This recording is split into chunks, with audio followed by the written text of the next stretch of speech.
Что если существо, которое считалось вымершим 1,5 миллиона лет назад, только что поймали живым, и оно разорвало 3 ученых до того, как его успели остановить? Его зубы прокусывают сталь, а ученые до сих пор не могут объяснить, как оно выжило. И это лишь малая часть того, что скрывают власти Тасмании. В феврале 2024 группа биологов из университета Хобарта зафиксировала в труднодоступных горных районах острова следы, которые не совпадали ни с одним известным современным видом. Размер отпечатка 42 сантиметра. Глубина вдавливания в грунт указывала на животное весом не менее 300 килограммов. Камеры ловушки через 2 суток прислали снимок, и лаборатория закрылась на карантин в течение часа после его получения. Что именно попало в объектив, правительство Австралии официально не комментирует по сей день.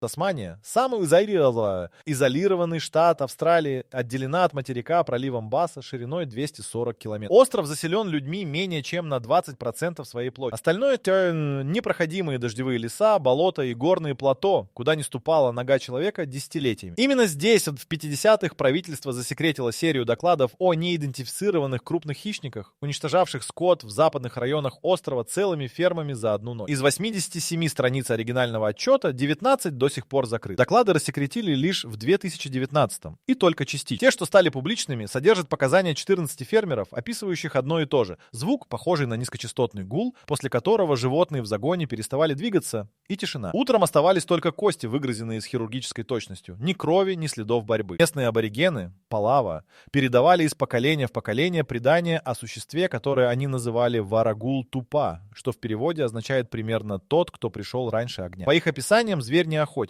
Он собирает. Приходит, когда считает нужным, берет то, что ему принадлежит, и уходит обратно под землю. Антропологи из Мельбурна, записавшие эти предания в 70-х, отнесли их к разряду мифологии. После событий февраля 2024-го те же антропологи отказались давать комментарии прессе. Геологическая структура Западной Тасмании объясняет многое. Под горным массивом Кредл Маунтин расположена разветвленная система карстовых пещер протяженностью, по последним данным, более 300 километров. Большая часть системы не исследована. Слишком узкие проходы, слишком нестабильный грунт. В 98-м спелеологическая экспедиция обнаружила в одной из пещер на глубине 80 метров костные останки, датированные радиоуглеродным методом возрастом от 80 до 120 тысяч лет. Среди останков кости животных расколотые и обглоданные. Рядом свежие царапины на стенах. Экспедиция вышла на поверхность на 2 суток раньше запланированного срока. Официальная причина – технические неполадки с оборудованием. В 2006-м австралийский зоолог Колин Барроу опубликовал в журнале «Тихоокеанская биология» статью, в которой предположил, что в изолированных экосистемах островного типа возможно длительное сохранение видов, считавшихся вымершими на материке. Он ссылался на целаканта, рыбу, которую считали вымершей 65 миллионов лет, пока ее не выловили живой в 1938. Барроу прямо указал на Тасманию как на наиболее вероятный резервуар для подобных находок. Через 8 месяцев после публикации его финансирование было прекращено, а институт, где он работал, закрыл лабораторию зоологии острова. Сам Барроу переехал в Канаду и публично больше к этой теме не возвращался. Снимок с камеры ловушки, из-за которого закрылась лаборатория в Хобарте, попал в сеть через 7 часов после инцидента. Предположительно, через личный телефон одного из младших сотрудников. Изображение продержалось онлайн 22 минуты до удаления. Те, кто успел его сохранить, описывают одно и то же. Темный силуэт на 4 конечностях, слишком длинное тело, непропорционально широкая голова. И глаза. 2 белых пятна, светящихся в инфракрасном диапазоне камер. По оценке специалистов по фотоанализу, высота существа в холке составляла не менее 180 сантиметров. Лаборатория Хобартского университета получила образцы шерсти на следующее утро после инцидента. Волокна нашли на металлических прутьях камеры ловушки. Существо задело конструкцию, проходя мимо. Это выше любого известного наземного хищника Австралии.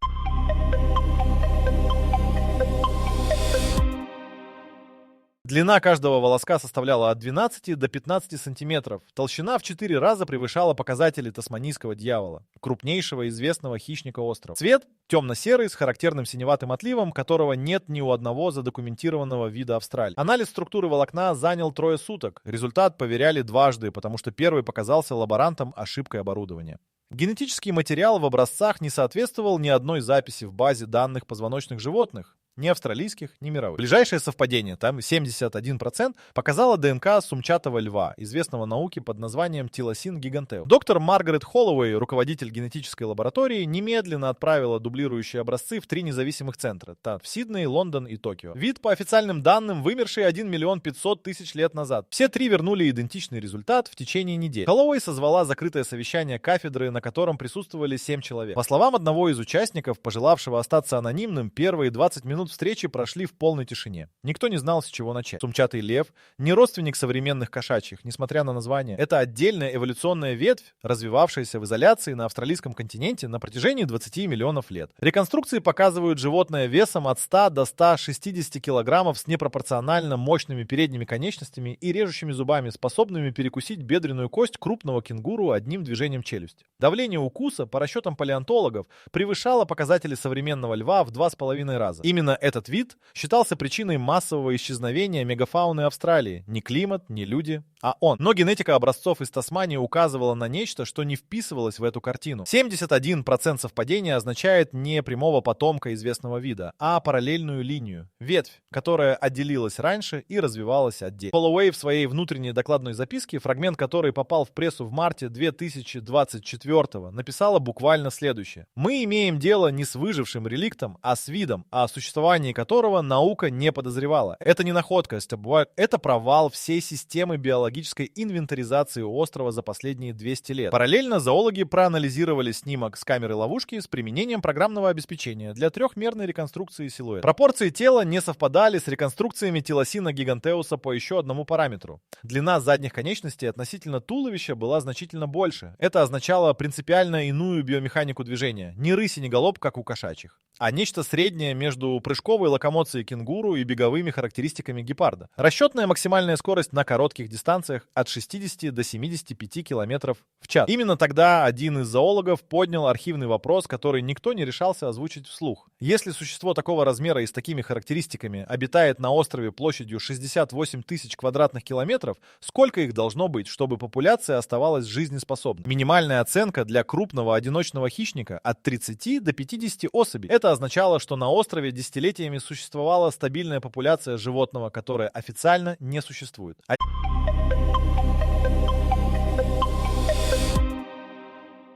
Вопрос о том, как популяция крупного хищника оставалась незамеченной 1,5 миллиона лет, требовал ответа не из биологии, из геологии. Тасмания отделилась от австралийского континента примерно 10 тысяч лет назад, когда поднялся уровень мирового океана после последнего ледникового периода. До этого момента остров был частью единого массива суш. Все, что существовало на этой территории, оказалось отрезано от материка и предоставлено самой себе. Палеонтологическая летопись Тасмании катастрофически неполна. Раскопки на острове проводились в объеме несопоставимо меньшем по сравнению с материковой Австралией. Причина — логистика. Западная часть острова до сих пор не имеет дорог. Единственный способ добраться до большинства районов — вертолет или недельный пеший переход через дождевой лес с осадками более 3000 мм в год. Это означает, что палеонтологи буквально не знают, что лежит под землей на 60% территории острова. Те немногие находки, которые были сделаны, переворачивают стандартную хронологию. В 1989 в пещере Кутикина на юго-западе острова обнаружили костные фрагменты, датированные 35 тысячами лет. Среди них зубы, морфологически не совпадающие ни с одним видом, известным для этого периода. Находку классифицировали как неопределенный сумчатый и убрали в архив.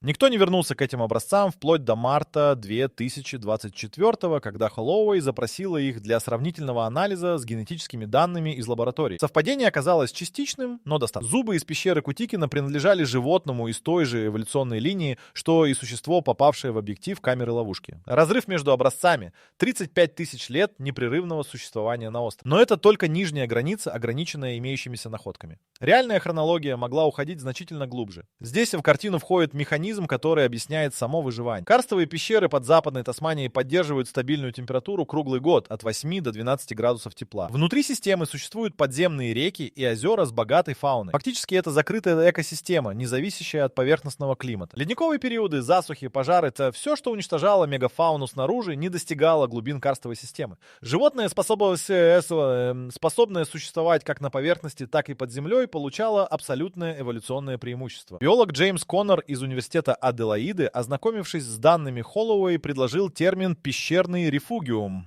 Изолированное убежище, в котором вид переживает массовые вымирания, недоступные ему снаружи. Исторически такие рефугиумы известны для мелких беспозвоночных и рыб. Для крупного наземного хищника подобный сценарий не был задокументирован нигде в мире до сих пор. 1,5 миллиона лет в изоляции означают не просто выживание, а активную эволюцию. Ну что, теперь, когда мы узнали о существе, которое выжило 1,5 миллиона лет, может, вам стоит узнать, какие еще тайны скрывают нейросети. Загляните на наш сайт playprofi.com, где собраны все самые популярные популярные нейросети по одной подписке. И не забудьте, что по ссылке в описании вас ждет бонус в 500 токенов. Вид, отрезанный от материковых родственников на такой срок, неизбежно изменился. 71% генетического совпадения с телосином гигантеусом означает, что 29% генома — это нечто принципиально иное. Что именно дали эти изменения существу с точки зрения физиологии и поведения, на этот вопрос у науки пока нет ответа. Есть только косвенные данные: следы на грунте, снимок с камеры, шерсть на металлических прутьях и фермы без скота на западном побережье острова, о которых местные власти предпочитают не говорить вслух.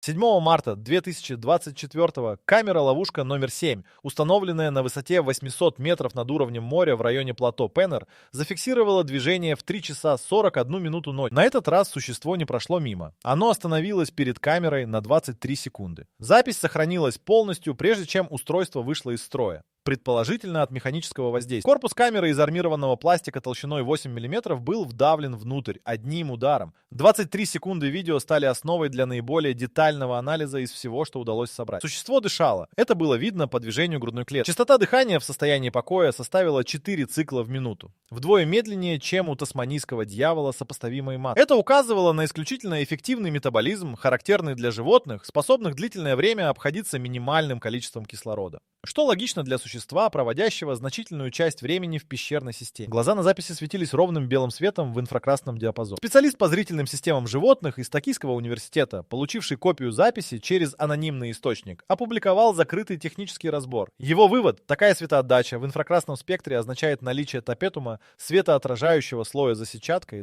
значительно более развитого, чем у любого известного сумчатого. Животное видит в условиях практически полного отсутствия света. Пещерная адаптация, развивавшаяся, судя по всему, сотни тысяч лет. На 14-й секунде записи существо повернуло голову влево, туда, где в 300 метрах располагался лагерь биологической группы. Оно не двигалось с места еще 9 секунд. Затем развернулось и ушло в темноту за 4 шага.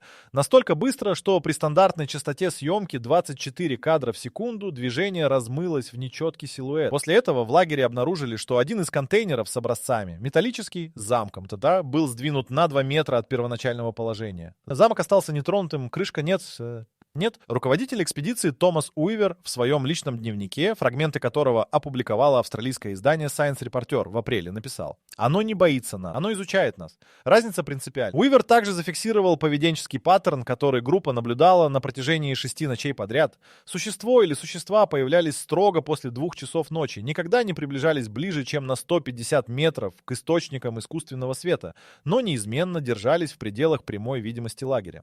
Зоолог Коннор, получив данные о поведении, предложил объяснение, которое вызвало споры в научном сообществе. По его версии, существо демонстрирует территориальный мониторинг, систематическое отслеживание чужеродного присутствия на своей территории без немедленной агрессии. Такое поведение фиксируется у животных с развитыми когнитивными способностями: волков, слонов, примат. Для сумчатых оно нетипично. Коннор прямо написал в своем докладе: либо мы имеем дело с поведенческой аномалией, либо когнитивный уровень этого вида существенно превышает все, что мы знаем о сумчатых. 18 марта экспедиция получила предписание свернуть лагерь в течение 48 часов. Официальная причина — истечение разрешения на работу в заповедной зоне. Уивер подал заявку на продление за 3 недели до этого. Ответа на заявку он так и не получил.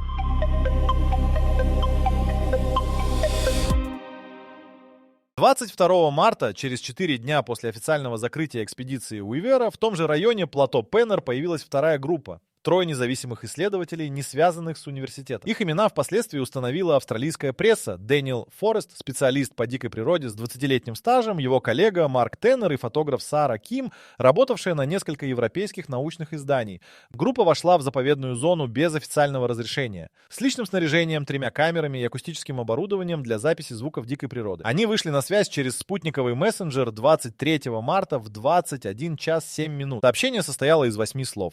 Нашли следы, свежие, идем по ним. Выходим утром. Следующий сигнал пришел в 2 часа 19 минут ночи. Это была автоматическая тревожная метка. Функция, которая активируется при резком падении устройства или отсутствии движения владельца в течение 15 минут. Спасательная группа добралась до координат метки к рассвету 24 марта. Лагерь был разбит в низине между 2 скальными выступами. Стандартная позиция для укрытия от ветра. 3 спальных мешка. Все 3 вскрыты снаружи. Оборудование разбросано в радиусе 40 метров. Акустический рекордер работал. Батарея не была израсходована. Запись продолжалась. Камеры отсутствовали? Все три. Фореста нашли в 270 метрах от лагеря. Он был жив. В состоянии острого шока, не способный говорить связно. Госпитализирован вертолетом в Хобарт. По данным источников больницы, у него зафиксированы множественные переломы ребер, разрыв мышц правого плеча и глубокие рваные раны на обоих предплечьях, характерные для человека, который закрывался руками. Теннера и Ким не нашли в первые сутки поиска. Теннера обнаружили на третий день в расщелине на глубине 18 метров, живым, с обморожением и переломом обеих ног. Ким не найдена до сих пор. Акустическая запись с рекордера содержала 4 часа фоновых звуков леса и 37 секунд того, что произошло. Запись была изъята полицией штата и засекречена в течение 6 часов после обнаружения. Однако один из участников спасательной операции, пожелавший остаться анонимным, описал содержание записи журналисту издания Tasmanian Times. По его словам, на записи слышны голоса 3 людей. Сначала взволнованные, потом крики, потом один голос, потом тишина. И на протяжении всех 37 секунд низкочастотный звук, который он описал как не рык и не рев, а что-то среднее между инфразвуком и резонансным гулом, от которого болели зубы даже при прослушивании через динамик. Форест заговорил через 11 дней после госпитализации. Его показания полиция засекретила полностью. Просочились только 3 фрагмента через адвоката, которого он нанял для защиты от обвинения в незаконном проникновении в заповедник. Первый.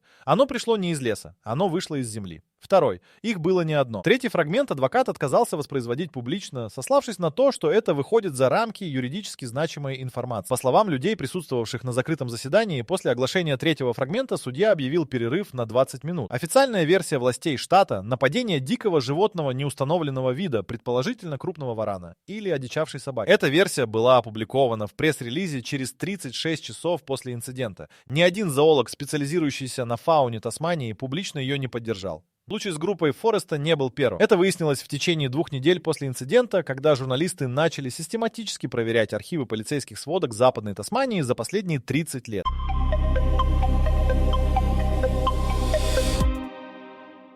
В октябре 96-го 3 туристов из Германии вышли на маршрут в районе горы Оса и не вернулись. Официальная версия, то есть несчастный случай, срыв со скального участка. Тела 2 были найдены у подножия скалы. Тело 3-го не нашли. В протоколе осмотра места происшествия зафиксировано: следы волочения в направлении северо-запада, теряющиеся на каменистом грунте через 80 метров. Эта деталь в итоговый отчет для родственников погибших включена не была. В июле 2003-го одинокий трекер по имени Алан Бёрч прошел регистрацию на маршруте протяженностью 8 дней в центральной части острова. На 6-й день его спутниковый маяк перестал передавать сигнал. Поисковая операция длилась 19 дней. Бёрча они нашли. Нашли его рюкзак, в 2 километрах от последней точки сигнала, полностью нетронутый, с едой, водой и навигационным оборудованием внутри. Снаружи на ткани рюкзака 3 параллельных разреза длиной от 20 до 26 сантиметров каждый. Расстояние между крайними разрезами 31 сантиметр. Это расстояние между когтями. В марте 2009-го небольшая группа студентов-биологов из Мельбурнского университета проводила полевую практику в долине реки Пиман. 4 студентов и 1 преподаватель. Все 5 вернулись. Но преподаватель, Виктор Солано, был госпитализирован с нервным расстройством и провел в клинике 7 месяцев. Студенты дали показания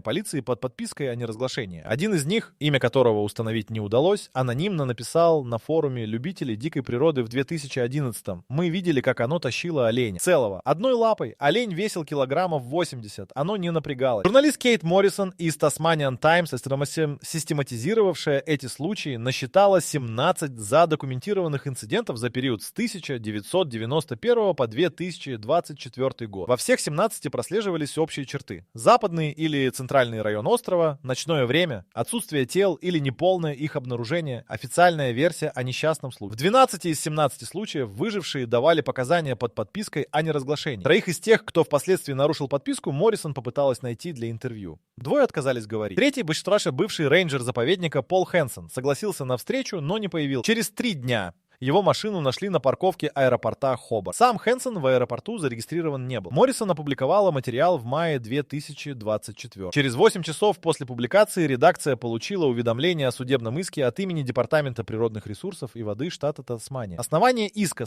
— распространение ложной информации, способной нанести ущерб туристической отрасли. Это был первый случай в истории штата, когда государственное ведомство подавало в суд на журналиста по такому основанию. Сама Моррисон в интервью радиостанции ABC сказала одну фразу, которую процитировали потом все крупные австралийские издания. Меня пугает не то, что там живет что-то неизвестное. Меня пугает то, что кто-то знал об этом давно и систематически делал все, чтобы никто не узнал. В июне 2024-го утечка документов изменила масштаб всей истории. Пакет из 43 файлов появился на зашифрованном сервере и был передан одновременно в 4 редакции: австралийскую, британскую, американскую и японскую.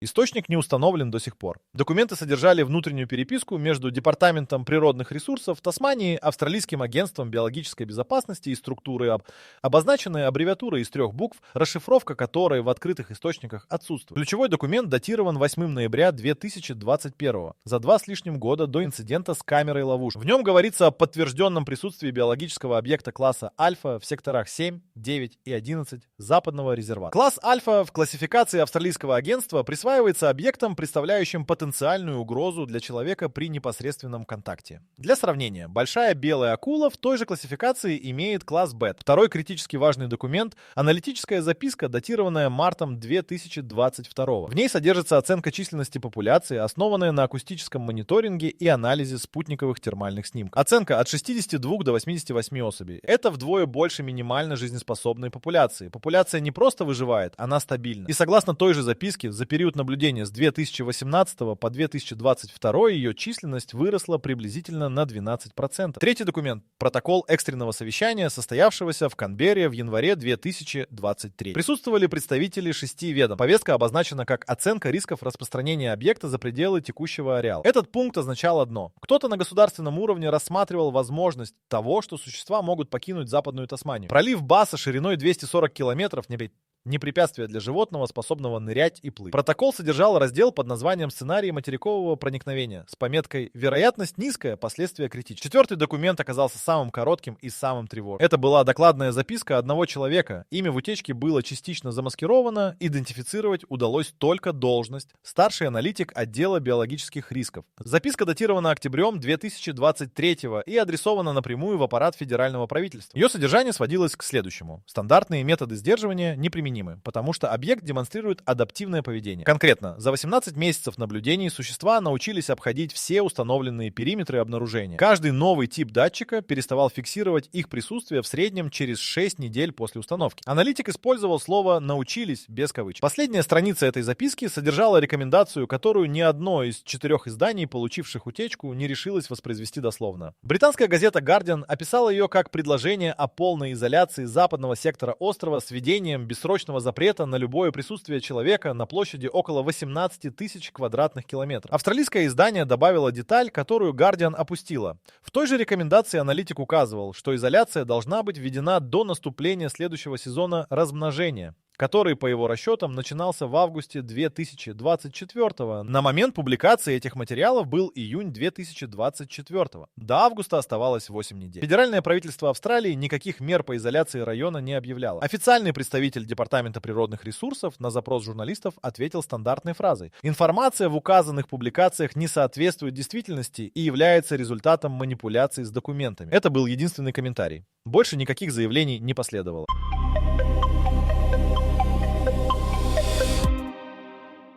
Август 2024 наступил без каких-либо объявлений о закрытии западного сектора Тасмании. Туристические маршруты продолжали работать. Разрешения на посещение заповедных зон выдавались в штатном режиме. Сайт Департамента природных ресурсов публиковал стандартные предупреждения о змеях и неустойчивой погоде. 12 августа Томас Уивер, руководитель первой экспедиции, получивший предписание покинуть район в марте, опубликовал в своем личном блоге единственную запись. Без фотографий, без ссылок, без комментариев.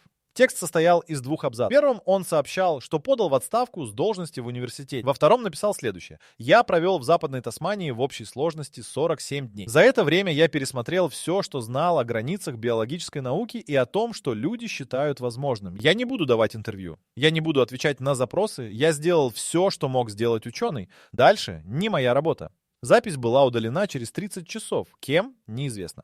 Доктор Маргарет Холлоуэй, чья лаборатория первой установила генетическое несоответствие образцов, в августе находилась в Исландии. Официально в академическом отпуске. Неофициально, по данным 2 источников в университете, она продолжала работу с образцами удаленно, через зашифрованное соединение. Результаты этой работы нигде опубликованы не были. Дэниел Форест, единственный из троих, кто вернулся из ночи 24 марта способным говорить, в августе выписался из реабилитационного центра. Его адрес не разглашается. Марк Теннер после излечения из расщелины перенес 3 операции на ногах и по состоянию на август оставался в Хабаровской больнице. Сара Ким официально числится пропавшей без вести. Поисковая операция закрыта в мае. Теперь ответ на вопрос, с которого началась эта история. Выжило ли существо, считавшееся вымершим 1,5 миллиона лет назад? Ответ, который следует из совокупности генетических данных, акустического мониторинга, спутниковых снимков и показаний выживших, да, ни одно существо. Популяция от 62 до 88 особей, стабильная, растущая и, по всей видимости, находящаяся в активной фазе размножения именно в тот момент, пока вы читаете или слушаете этот текст. Но настоящий вопрос не в том, выжило ли оно. Настоящий вопрос